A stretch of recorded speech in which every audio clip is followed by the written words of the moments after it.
ঢাকা বিশ্ববিদ্যালয় কেন্দ্রীয় ছাত্র সংসদ ডাকসু নির্বাচনের গুঞ্জন যতই বাড়ছে ততই এক নামে সরব হচ্ছে পুরো ক্যাম্পাস সাদিক কায়েম।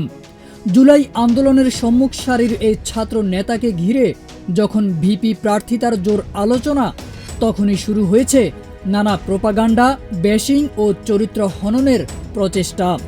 তবে বিশ্লেষকরা বলছেন এই সবই একটি পরিকল্পিত প্রচারণা, যেটি মূলত ভয়েরই বহিঃপ্রকাশ।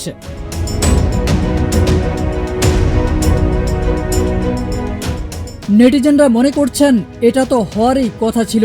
তারা বুঝে গেছে ডাকসু নির্বাচনে সাদিক কায়েম দাঁড়ালে কেউ তাকে হারাতে পারবে না, এমনকি আব্দুল কাদেরের মতো প্রার্থীও নয়।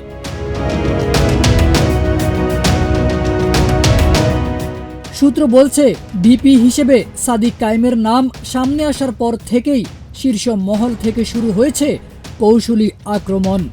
কারণ সাদিক কায়েম শুধু একজন ব্যক্তি নন, তিনি একটি আদর্শ, একটি প্রতিষ্ঠান এবং একটি ছাত্র জাগরণের প্রতীক।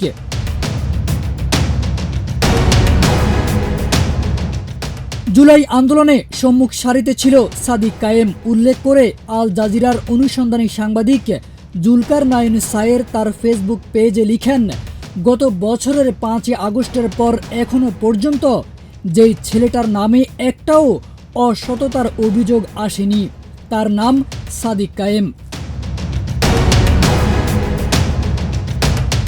স্বাভাবিকভাবেই তাকে ও তার শুভানুধ্যায়ীদের নিয়ে অনেকে মুখরোচক চটকদার আলাপ তৈরি করবে। মন্তব্য করে তিনি লিখেন, কিন্তু এসব আলাপ তৈরি করে কি নিজেদের গোপনতম সত্য লুকানো সম্ভব হবে?